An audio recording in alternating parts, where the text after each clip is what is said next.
Buenas tardes a todos.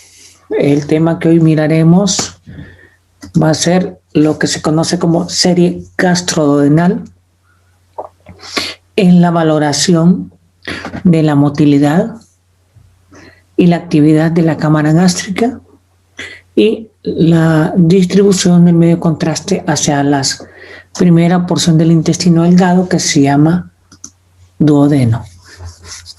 El duodeno también va a ser evaluado en otro estudio, ¿verdad?, que se especificó, pero la serie gastroduodenal nos sirve para valorar dos patologías fundamentales. Una, el reflujo gastroesofágico, y número dos, la estenosis del esfínter entre la cámara gástrica, o sea, el estómago, y el duodeno, que se le conoce con el nombre de píloro.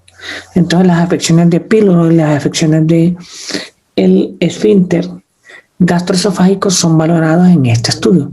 También se pueden valorar otras patologías, sí, pero es con menos frecuencia. Se pueden identificar ulceraciones, tumores, defectos de motilidad, etcétera, etcétera, múltiples cosas. Pero en los niños, su mayor utilidad está en el reflujo gastroesofágico o en estenosis pilórica. Que la estenosis pilórica, el estudio de elección no es este, sino que es el ultrasonido, ya que el ultrasonido puede definir hasta el engrosamiento del píloro y determinarnos las características eventuales de una cirugía. El reflujo gastroesofágico se logra evidenciar muy bien, ya que nos puede dar hasta clasificaciones de reflujos. Eso implica el tratamiento médico o tratamiento quirúrgico, dependiendo del nivel de reflujo. Entonces, por eso es importante este estudio, porque va a ser un estudio que se lo van a pedir en el área pediátrica. Permite visualizar sobre todo el extremo distal del esófago, el estómago y la primera parte del intestino delgado, ¿verdad?, que se llama duodeno. Hay un estudio que es completo, que valora desde la boca hasta el duodeno, que es un estudio que se llama tracto digestivo superior, ¿verdad? Ese lo vamos a ver mañana, pero el objetivo primordial es valorar toda la integridad de la boca hasta la primera porción duodenales, porque hay ciertos tipos de enfermedades que se presentan o manifiestan a este nivel. Aquí están viendo un dibujo en el cual el paciente está tomando el medio de contraste y estamos viendo toda, desde la boca hasta el intestino delgado, a la región duodenal, que es el estudio que les acabo de hablar, pero nosotros nos vamos a enfocar básicamente en la porción distal del esófago, el estómago y el duodeno, en este estudio en particular. Como les dije, es un estudio que se realiza muy frecuentemente en pacientes pediátricos. Aquí tenemos un dibujo. En el paciente pediátrico hay que colimar mucho, hay que reducir la dosis de radiación, pero aunque colimen mucho, siempre casi agarramos un cuerpograma, razón por la cual en estos estudios siempre vamos a ver hasta la mecánica de la dilución, vamos a ver un esofagograma, vamos a ver el estómago y el duodeno. Si fuera un paciente adulto sería más focalizado y miraríamos nada más el extremo distal del esófago. Pero en los niños, por sus características peculiares, pues abarcaremos mayores áreas. Por eso es importante que ustedes sepan que andan buscando con este estudio para no irradiar al niño. Si estamos buscando un reflujo gastroesofágico en un niño pequeño, menor de 6 meses, pues hay cosas importantes que considerar y preguntar. Por ejemplo, a la madre se le pregunta, ¿y el niño le vomita? Sí, me vomita. ¿Cuánto tiempo después de darle de comer vomita? ¿Por qué es importante para nosotros? Porque si la señora dice 5 minutos después, No significa que ustedes empiezan el estudio, dejan apretado el control de rayos X y dejan fluoroscopía continua y esperan 5 minutos. ¿Por qué? Porque son 5 minutos de radiación continua en un bebé. Entonces ya saben ustedes calculadamente cuándo va a empezar el reflujo. Entonces toman la primera proyección en la cual se mira el paso del medio de contraste desde la boca hasta llegar al estómago y toman una placa de evidencia. O si tienen video, lo graban al mismo tiempo. De ahí paran. De ahí vuelven a ver una segunda imagen al minuto y solo la tienen 20 segundos que les permite ver cómo está lleno el estómago. Pueden tomar una segunda placa si quieren, pero están reduciendo la radiación continua. Cuando llegue a los 4 minutos, vuelven a ver si el estómago ya está bien distendido, si el duodeno se está viendo y si el esófago en este momento debería de estar vacío. O sea, no hay medio de contraste en el esófago porque todo se fue a para el estómago. Entonces toman otra proyección, paran y en ese instante van contando unos 40 segundos más al momento en que se supone que se van a completar los 5 minutos y encienden otra vez el monitor y ahí sí se detienen un poco más de tiempo a ver. Y normalmente en ese tiempo vamos a ver el reflujo. Cuando miremos el reflujo, hay que tomar video y hay que tomar una placa. ¿Por qué es importante la placa anterior y esta? Porque la placa anterior mostraba que no había medio de contraste en el esófago y la siguiente sí muestra medio de contraste en el esófago. Entonces con eso ustedes pueden demostrar un reflujo gastroesofágico y también con él pueden identificar cuánto medio de contraste se regresa desde el orificio hacia la parte superior del esófago. Porque si solo es aquí un grado 1, grado 2, grado 3, y llega hasta acá, grado 4. ¿Verdad? Según la clasificación que utilicen, ¿verdad? De reflujo gastroesofágico. Pero el estudio lo que permite es identificar si existe reflujo, qué características tiene el reflujo y hasta dónde se extiende. Porque un reflujo gastroesofágico que supere la bifurcación de la carina significa que es un paciente o un bebé que tiene la tendencia a broncoaspirar. ¿Qué broncoaspira? Ácido. ¿Dónde va? A los pulmones. ¿Qué provoca? Neumonías a repetición. Entonces les van a llegar pacientes con neumonías a repetición en el cual el médico tratante está sospechando que la causa de esas neumonías a repetición son por reflujo. Entonces para eso es este estudio. Aquí tenemos un paciente en el cual están iniciando viendo el estómago, ¿verdad? Para ver cómo baja ese medio de contraste. Y aquí logran identificar, en el momento que están haciendo el estudio, alguien mira esta plegadura y empieza a pensar o sospechar en patología. Pero lo primero que hay que saber es que es un paciente adulto, que ya el corazón está en tamaño normal, que el callado aórtico ya se dilata un poquito más y se acuerdan que ayer les dije que habían muescas. Esta es la primera muesca del callado de la aorta, la que comprime parcialmente el esófago. En una proyección lo van a ver, en otra no. ¿Por qué? Porque es una lateral izquierda.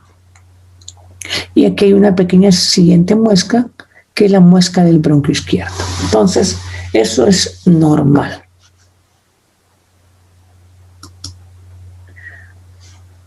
Aquí lo que están valorando nuevamente es esa muesca que les acabo de decir y que lo importante es saber tomar en una o dos o más proyecciones. Aquí lo que están viendo en este paciente es el paso del medio contraste hasta que llegue al estómago. Porque es importante saber que el medio contraste pasó bien hacia el estómago. Entonces, aquí sí ya con tranquilidad podemos tomar la porción distal del esófago, ¿verdad? Ya con una placa, una demostración visual representada en una imagen digital, en disco si es posible, o en una placa radiológica, pero que demuestre que el medio de contraste sí bajó por el esófago. Y como sabemos que ha bajado, miren que aquí está el esófago cerrado y aquí está dilatado. ¿Qué nos está diciendo eso? Que aquí los músculos circulares del esófago se cerraron y aquí los músculos longitudinales del esófago se abrieron para entrar al esfínter y después llenar la cámara gástrica. ¿Qué se va a llenar la cámara? Lo primero que se va a llenar es la región del cárdiax, porque es donde está la unión. De ahí se llenará el fondo y de ahí el cuerpo, llenando la curvatura mayor, la curvatura menor, el antro pilórico y esto que están viendo aquí, que es el píloro, y aquí empieza el duodeno. Entonces, si ustedes se fijan, esta es una proyección del estómago con medio de contraste único. ¿Por qué único? Porque son los elementos de contraste varitado.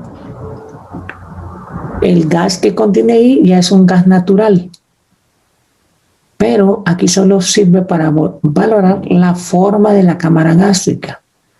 Si hay una patología dentro de la cámara gástrica, para eso tendríamos que ver el epitelio de la cámara gástrica. El epitelio de la cámara gástrica se llama mucosa. Entonces, para poder ver eso, tendríamos que hacer un mucosograma. ¿Cómo hacer el mucosograma? Se administra otro medio de contraste. No positivo, sino que negativo. ¿Cuál es el medio de contraste negativo más usual de ser? El gas. Entonces, ahí es donde podemos dar un poquito más de bario con la solución que ya que trae, que es efervescente y que provoca burbujas y que al entrar en la cámara gástrica va a formar una gran cantidad de gas, desplazando el medio de contraste hacia las paredes del estómago. Al desplazarlo hacia las paredes del estómago, las pintarán y formarán lo que se llama el mucosograma. Y para ver la mucosa, hay que entender la anatomía que vimos, que ustedes se acuerdan cuando vimos anatomía del estómago, que vimos que existía el cárdiax, el fondo, la curvatura mayor, la curvatura menor, el antro pilórico, el píloro, que hay una pared anterior y hay una pared posterior. Y en cualquiera de esos lugares pueden ver ulceraciones, pueden ver masas, pólipos, divertículos. Pólipos es una masa hacia adentro del estómago, divertículos es una masa hacia afuera del estómago. El pólipo, que es una masa hacia adentro, es sólida porque viene del tejido. El divertículo, que es una masa hacia afuera, es hueca porque es debilitamiento de la pared y que forma una saculación y se llena de medio de contraste. Entonces, aquí tenemos un estómago únicamente lleno con bario. El gas que hay ahí es gas residual del mismo.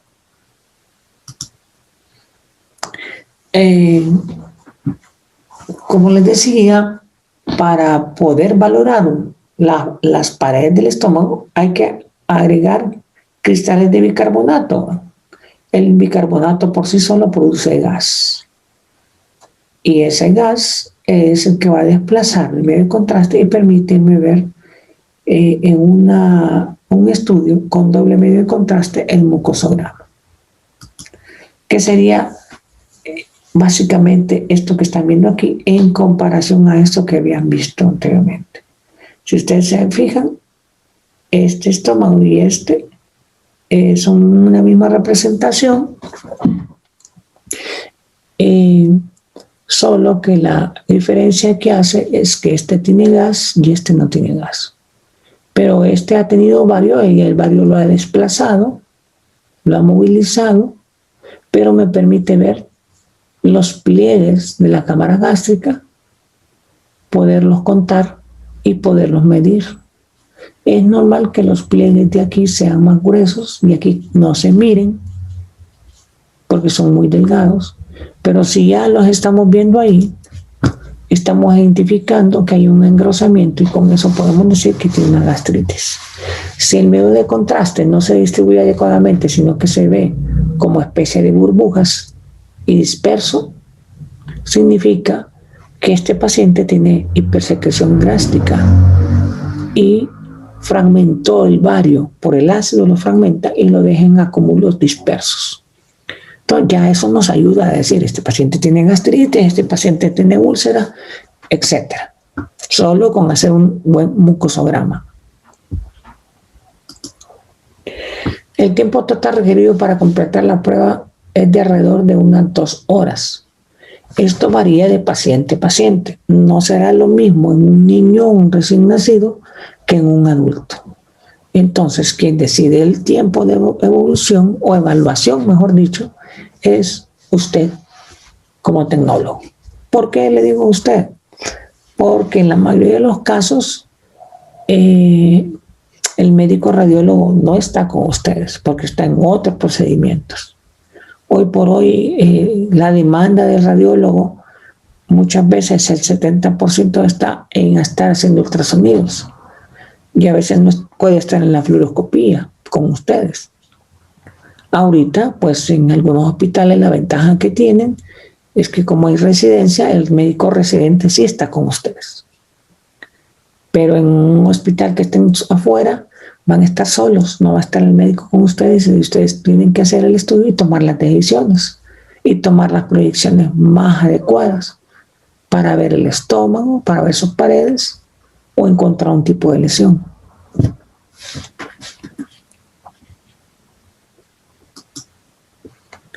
Aquí estamos viendo un esófago, donde estamos viendo el paso del medio contraste y es una placa que estaba demostrando desde arriba hasta la entrada y está demostrando la peristalsis. Aquí está la muesca del callado aórtico, pero está demostrando que en el esófago hay movimiento. Este es un estudio de un paciente en el cual tenía dolor al tragar. En el momento del estudio se pensaba que había un problema del esófago, pero cuando se estaba realizando el estudio el paciente refería que él sentía amargosidad y acidez extrema y dolor de estómago. Entonces el esofagograma de aquí se extendió a un estudio más completo de gastroesofágico. Aquí son imágenes para que vean ustedes que muchas veces cuando nos piden un estudio en particular, nosotros tenemos la capacidad de tomar decisiones y agregar más. En este paciente nos pedían un estudio gastroduodenal, pero el problema que refirió el paciente en el momento que se le hizo el estudio, ese era un problema para tragar. Entonces se le hizo el estudio de arriba y que lo que se notaba es que había ciertos defectos de llenado a este nivel y era porque había un proceso inflamatorio en la faringe, ¿verdad? Y lo más frecuente en estos pacientes, si no es cáncer, es aumento de las adenoides, sobre todo las palatinas, que provocan la dificultad para tragar. Las palatinas, lo que ustedes conocen como las amígdalas o amígdalas, como dicen algunos. Entonces es importante como tecnólogo que usted pueda decir, hey, le hice este estudio, pero aquí no se encuentra nada, pero pregunta al paciente, ¿y dónde es su problema tal? Usted agréguele. Si tiene la posibilidad, agregue. Si tiene un hospital público y no van a cobrarle más al paciente ni a usted por tomar una placa más, agréguele otra imagen, porque usted muchas veces va a decidir y va a dar con el diagnóstico.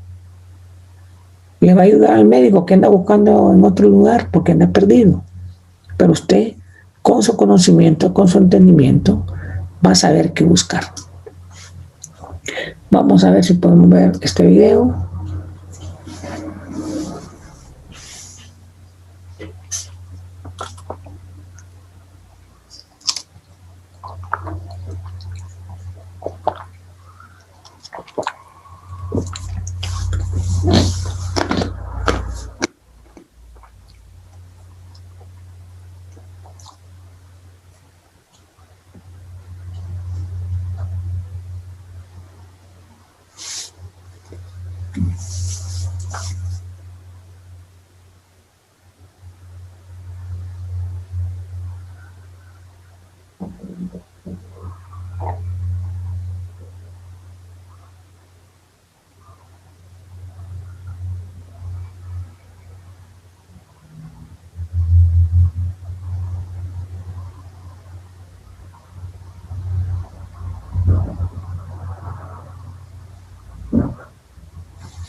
Si ustedes se fijan en este estudio, se ha logrado ir llenando el estómago a mayor capacidad y se ha estado vigilando el paso del medio contraste desde el esófago hasta llegar al estómago, verificando que todo baje y que la cámara gástrica se distienda adecuadamente. Ustedes, si se fijaron en el video, lograron notar que la forma del estómago iba cambiando, y es precisamente porque el estómago se va rotando, no tanto el estómago, sino que el paciente se va rotando, y entonces las posiciones del estómago cambian. Esas posiciones son importantes porque nos ayudan a delimitar o encontrar patologías en ciertos lugares. Hay diferentes tipos de proyecciones para valorar el estómago. Es parte de lo que ustedes van a investigar, buscar y exponerlo el día que les toque su tema. Entonces es importante que ustedes sepan que al final estamos viendo toda la cámara gástrica y estamos viendo el duodeno. Lo vimos en diferentes posiciones y en diferentes proyecciones. Todo estudio tiene sus ventajas y desventajas. Es importante al hacer el estudio preguntar al paciente si tiene problemas para defecar, si tiene distensión, si tiene diarrea, porque todo es importante, porque los medios de contraste varitados pueden generar estreñimiento, pueden generar diarrea, pueden generar meteorismo. Meteorismo es distensión y la sensación de ser un tambor.